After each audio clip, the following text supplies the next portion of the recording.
മുരളീധരൻ തത്സമയം ഇപ്പോൾ ന്യൂസ് 8-നൊപ്പം ചേരുന്നുണ്ട്. മിനിസ്റ്റർ സ്വാഗതം.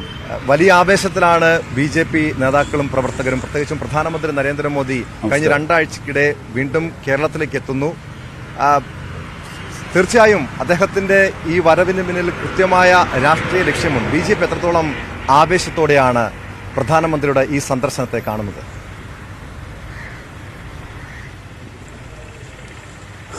പ്രധാനമന്ത്രി നരേന്ദ്രമോദിജിയുടെ സന്ദർശനം എല്ലാ തവണത്തെയും പോലെ കേരളത്തിനോടുള്ള പരിഗണന വ്യക്തമാക്കുന്ന ഒരു സന്ദർശനമാണ്. പ്രധാനമന്ത്രി നേരത്തെ കേരളത്തിൽ വന്നപ്പോൾ അദ്ദേഹം തിരുവനന്തപുരത്ത് വന്ദേ ഭാരത് ഫ്ലാഗ് ഓഫ് ചെയ്തു.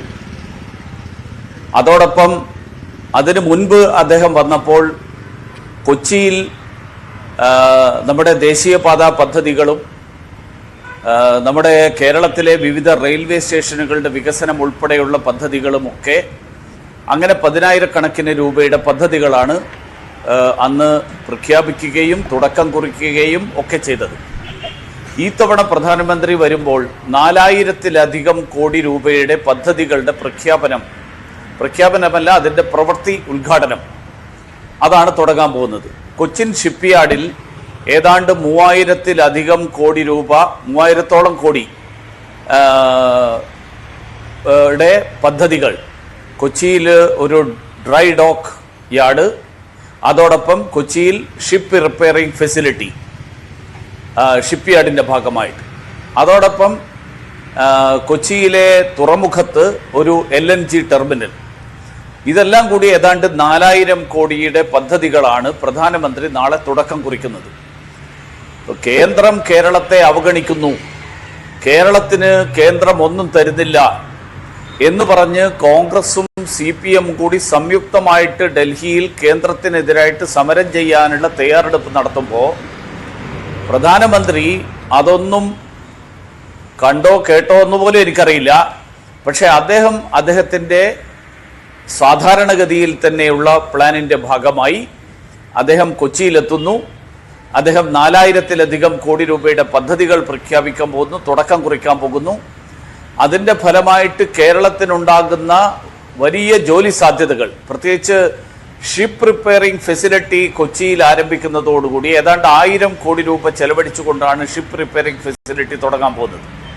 അത് തുടങ്ങുന്നതോടുകൂടി ഇന്ത്യയിലെ തന്നെ ഏറ്റവും സുപ്രധാനമായിട്ടുള്ള ഷിപ്പ് റിപ്പയറിംഗ് കേന്ദ്രമായിട്ട് കൊച്ചി മാറും.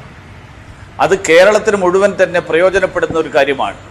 മാത്രമല്ല, നമ്മൾ അതിൻ്റെ കൂടെ ചേർത്ത് വായിക്കേണ്ടത് വിഴിഞ്ഞം കണ്ടെയ്നർ ടെർമിനൽ പുറത്തു വന്നു കഴിഞ്ഞാൽ, അത് പ്രാവർത്തികമായി കഴിഞ്ഞാൽ കേരളത്തിലുണ്ടാകുന്ന സാമ്പത്തികമായിട്ടുള്ള പുരോഗതി, ആ സാമ്പത്തിക പുരോഗതി, വ്യാവസായിക പുരോഗതി, ആ വ്യാവസായിക പുരോഗതി തീർച്ചയായിട്ടും നമ്മളെല്ലാവരും പ്രതീക്ഷിക്കുന്നതിനപ്പുറത്തുള്ളതാണ്.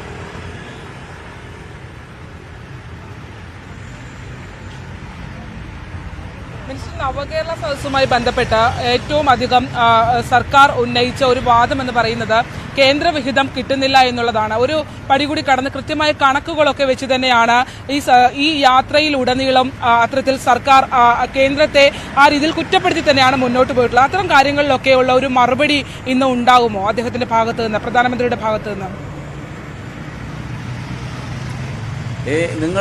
എനിക്ക് മനസ്സിലാവുന്നില്ല, നിങ്ങളും കൂടി ഈ പ്രചരണം ഏറ്റെടുത്തിരിക്കുകയാണ്. കാരണം കേരളത്തിലെ മാധ്യമങ്ങളാണ് ഈ പ്രചരണത്തിൻ്റെ ഏറ്റവും മാർക്സിസ്റ്റ് പാർട്ടിയുടെ വക്താക്കളായിട്ട് വന്നിരിക്കുന്നത്. കാരണം ഇപ്പോൾ പറഞ്ഞതിലൊരു വാക്കുണ്ട്, കൃത്യമായിട്ടുള്ള കണക്ക്. ഞാൻ ചോദിച്ചോട്ടെ, ഏത് കൃത്യമായിട്ടുള്ള കണക്കാണ് പറഞ്ഞത്? കാരണം കേന്ദ്ര സർക്കാരിൽ പാർലമെന്റിൽ കേരളത്തിൽ നിന്നുള്ള CPM-ന്റെ അംഗങ്ങൾ പറയുന്ന കണക്കൊന്ന്, മുഖ്യമന്ത്രി പറയുന്ന കണക്കൊന്ന്, എളമരം കരീം പറയുന്ന കണക്കൊന്ന്, ധനകാര്യമന്ത്രിക്ക് കൊടുക്കുന്ന നിവേദനത്തിലെ കണക്കൊന്ന്, 5,000 കോടി തൊട്ട് 54,000 കോടി വരെയുള്ള പല കണക്കുകൾ രംഗത്ത് വന്നിട്ടുണ്ട്. ഏത് കൃത്യമായിട്ടുള്ള കണക്കിനെ കുറിച്ചാണ് പറയുന്നത്? എനിക്ക് മനസ്സിലാവുന്നില്ല. ദയവ് ചെയ്ത് ഇത്തരത്തിലുള്ള പ്രചരണത്തിൽ നിന്ന് മാധ്യമങ്ങളെങ്കിലും മാറി നിൽക്കണം എന്നാണ് എനിക്ക് പറയാനുള്ളത്. പ്രധാനമന്ത്രി വിശദീകരിക്കുന്നത് പോയിട്ട് ഞാൻ നടത്തിയ വിശദീകരണത്തിന് മറുപടി പറയാൻ പറ്റാത്ത ആൾക്കാരൊക്കെയാണോ ഇനി പ്രധാനമന്ത്രി മറുപടി പറയേണ്ടത്?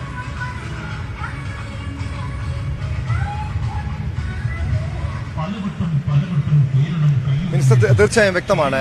അതോടൊപ്പം അറിയേണ്ട ഒരു കാര്യം, നാളെ ഇന്നും നാളെയുമായിട്ട് 2 ദിവസത്തെ കേരള സന്ദർശനമാണ് പ്രധാനമന്ത്രി നരേന്ദ്രമോദിയുടേത്. അതിൽ നാളെ സുരേഷ് ഗോപിയുടെ മകളുടെ വിവാഹ ചടങ്ങിൽ പങ്കെടുക്കുന്നു. ഗുരുവായൂരിൽ അദ്ദേഹം എത്തുന്നു. തൃപ്രയാർ ക്ഷേത്രത്തിലെത്തുന്നു. സ്വാഭാവികമായും ഈ ക്ഷേത്രങ്ങൾ കേന്ദ്രീകരിച്ച് വലിയ രീതിയിലുള്ള ഒരു വികസനം കേരളം പ്രതീക്ഷിക്കുന്നുണ്ട്. ഈ ഗുരുവായൂരത്തെ നാളത്തെ സുരേഷ് ഗോപിയുടെ വിവാഹ ചടങ്ങിനപ്പുറം ഗുരുവായൂരത്തെയും അതോടൊപ്പം തൃപ്രയാറിലെയും ചടങ്ങുകൾ എങ്ങനെയായിരിക്കും? ഒരു വ്യക്തതയ്ക്ക് വേണ്ടി ചോദിക്കുന്നതാണ്. അല്ല, ഒരു കാര്യം വളരെ കൃത്യമായിട്ട് നമ്മൾ മനസ്സിലാക്കേണ്ടത്, പ്രധാനമന്ത്രി പ്രധാനമായിട്ട് വരുന്നത് കേരളത്തിലുള്ള വികസന പദ്ധതികൾ പ്രഖ്യാപിക്കാനാണ്, അതിന് തുടക്കം കുറിക്കാനാണ്.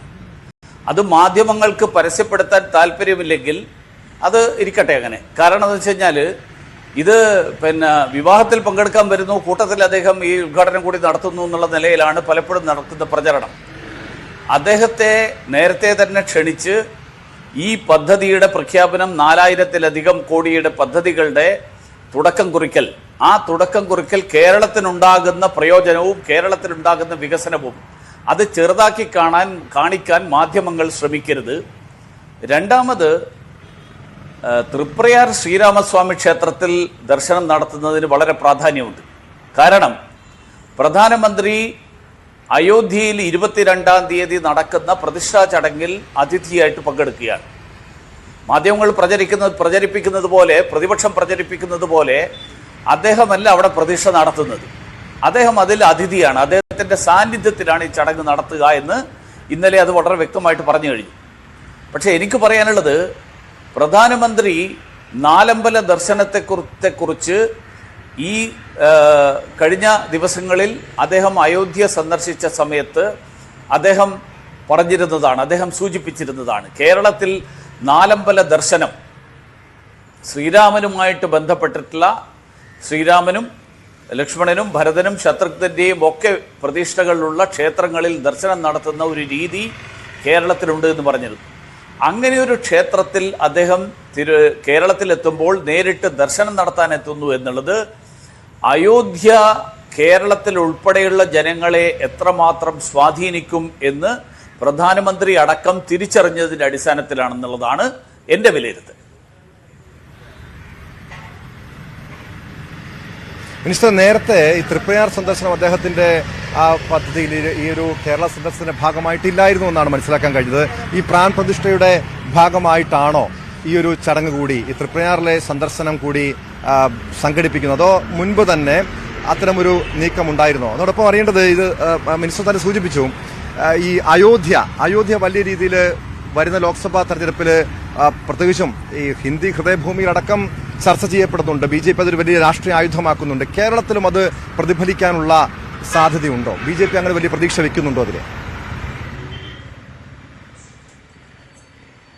അല്ല, ഇത് അയോധ്യ BJPയുടെ പ്രചരണായുധമല്ല. അയോധ്യ ഈ ഇന്ത്യയിലെ മുഴുവൻ, കേരളത്തിൽ ഉൾപ്പെടെയുള്ള ഹിന്ദുക്കളുടെ 500 വർഷത്തെ കാത്തിരിപ്പിന്റെ പരിസമാപ്തിയാണ്. അതിലുള്ള ആഘോഷം, ആ ആഘോഷത്തിൽ കേരളത്തിലെ മുഴുവൻ ഹിന്ദു വിശ്വാസികൾ, സനാതനധർമ്മ വിശ്വാസികൾ, ഇതര മതസ്ഥരുൾപ്പെടെ, കാരണം ബാക്കിയുള്ള മതത്തിൽപ്പെടുന്ന ആളുകൾക്ക്, മതവിശ്വാസികൾക്ക് ഇത് മനസ്സിലാക്കും. കാരണം ഇസ്ലാം മതവിശ്വാസികൾക്ക് മെക്ക എത്രമാത്രം പവിത്രമാണോ, ക്രൈസ്തവ വിശ്വാസികൾക്ക് ബത്ലഹേം എത്രമാത്രം പവിത്രമാണോ, അതേപോലെയുള്ള പുണ്യസങ്കേതമാണ് ഹിന്ദുക്കളെ സംബന്ധിച്ചിടത്തോളം അയോധ്യ. മതവിശ്വാസികളല്ലാത്ത നാസ്തികന്മാരായിട്ടുള്ള, മതവിശ്വാസത്തെ എതിർക്കുന്ന ആളുകളാണ് ഇതിനെതിരായിട്ട് പ്രചരണം നടത്തുന്നത്. അല്ലാതെ ക്രൈസ്തവ ഇസ്ലാം മതവിശ്വാസികൾ, യഥാർത്ഥ വിശ്വാസികൾ അയോധ്യക്കെതിരായിട്ട് എന്തെങ്കിലും പ്രചരണം നടത്തുമെന്ന് എനിക്ക് അഭിപ്രായമില്ല.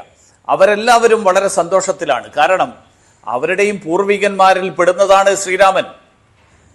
ഇസ്ലാമും ക്രൈസ്തവ മതവും ഒക്കെ കേരളത്തിലും ഇന്ത്യയിലും എത്തുന്നതിന് മുൻപുണ്ടായിരുന്ന ധർമ്മം, ആ ധർമ്മത്തിന്റെ പ്രതീകമാണ് ശ്രീരാമൻ. അപ്പോൾ അങ്ങനെ പറഞ്ഞാൽ ശ്രീരാമൻ ഈ രാജ്യത്തെ മുഴുവൻ ആളുകളുടെയും പൂർവികനാണ്. ആ പൂർവികന്റെ സ്ഥാനത്ത്, ജന്മഭൂമിയിൽ, ആ ജന്മഭൂമിയിൽ ആ പൂർവികന്റെ സ്മരണ നിലനിർത്താൻ ഉതകുന്ന തരത്തിലുള്ള ഒരു ക്ഷേത്ര നിർമ്മാണം എല്ലാ വിശ്വാസികളെയും സംബന്ധിച്ചിടത്തോളം, ഇന്ത്യക്കാരായിട്ടുള്ള മുഴുവൻ വിശ്വാസികൾക്കും സന്തോഷം തരുന്നതാണ്. അത് കേരളത്തിലുള്ള ജനങ്ങൾക്കും സന്തോഷം തരുന്നതാണ്. അതിനെ ഇകഴ്ത്തി കാണിക്കാനും അപകീർത്തിപ്പെടുത്താനും ഒക്കെ ശ്രമം നടത്തുന്ന ആൾക്കാർ, ആചാര ലംഘനത്തിന് വേണ്ടി ഉണ്ടാക്കിയ കൂട്ട് അല്ലെങ്കിൽ അതിനുവേണ്ടി തയ്യാറെടുപ്പ് നടത്തിയ ശബരിമലയിൽ അടക്കം തകർക്കാൻ ശ്രമിച്ച ആളുകളാണ് ഇപ്പോൾ അയോധ്യക്കെതിരായിട്ടും പ്രചരണം നടത്തുന്നത്. അതുകൊണ്ട് ഇതൊരു രാഷ്ട്രീയ വിഷയം അല്ല. അതേസമയത്ത് ജനങ്ങൾ കാണുന്നിരിക്കട്ടെ, നരേന്ദ്രമോദി പ്രഖ്യാപിക്കുന്നതെല്ലാം നടപ്പിലാക്കുന്ന പ്രധാനമന്ത്രിയാണ്, പറയുന്നതെല്ലാം ചെയ്യുന്ന പ്രധാനമന്ത്രിയാണ്. പിണറായി വിജയനെ പോലെ ഞങ്ങൾ വരും എല്ലാം ശരിയാകും എന്ന് പറഞ്ഞിട്ട് ആ പറഞ്ഞത് തന്നെ മറന്നുപോകുന്ന ആളല്ല. 370 വകുപ്പാണെങ്കിലും ക്രിമിനൽ നിയമങ്ങളാണെങ്കിലും അയോധ്യയാണെങ്കിലും ഭാരതീയ ജനതാ പാർട്ടി നരേന്ദ്രമോദിയുടെ സർക്കാർ പ്രഖ്യാപിക്കുന്ന കാര്യങ്ങൾ പ്രാവർത്തികമാക്കുന്ന സർക്കാരാണ്. അതിന്റെ പ്രയോജനം BJPക്ക് കിട്ടും, സ്വാഭാവികമായിട്ട് കിട്ടുമല്ലോ.